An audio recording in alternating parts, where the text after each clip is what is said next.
ఇంటికా? ఆ, ఇంటికే. ఎందుకలా కంగారు పడుతున్నావు? అమ్మ అసలే కోపంగా ఉంది.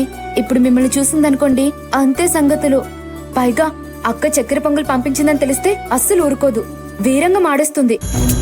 పర్లేదు అక్షయ, అత్తయ్య కదా అంటే అనని.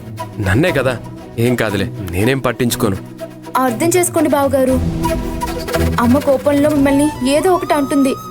దానికి మీరు బాధపడి తర్వాత మేము బాధపడి ఈ సంగతి అక్కకు తెలిసి ఇదంతా ఎందుకు చెప్పండి? అందుకే వద్దని చెప్తున్నాను.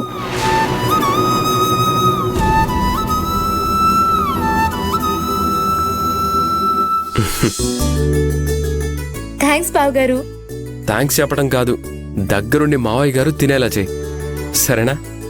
అక్క చేసి పంపించిందని తెలిస్తే చాలు, మా కోసం కూడా ఉంచకుండా మొత్తం తినేస్తారు. ఓకే, మరి నేను వెళ్ళొస్తాను. సరే బావగారు. బావగారు, మీరు తప్పుగా ఏమనుకోలేదు కదా? నేనేం అనుకోలేదు. నువ్వింత మెచ్యూర్డ్గా ఆలోచించినందుకు హ్యాపీగా ఉంది. బాయ్.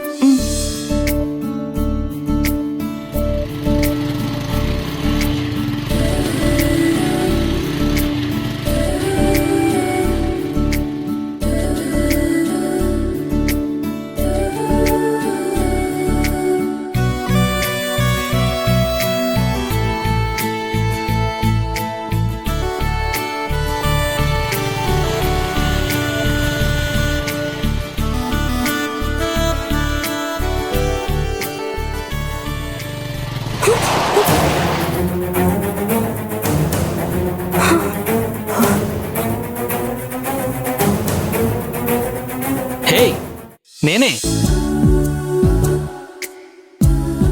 ఎక్కడికి వెళ్ళొస్తున్నావు? చేతిలో ఆ కవర్ ఏంటి?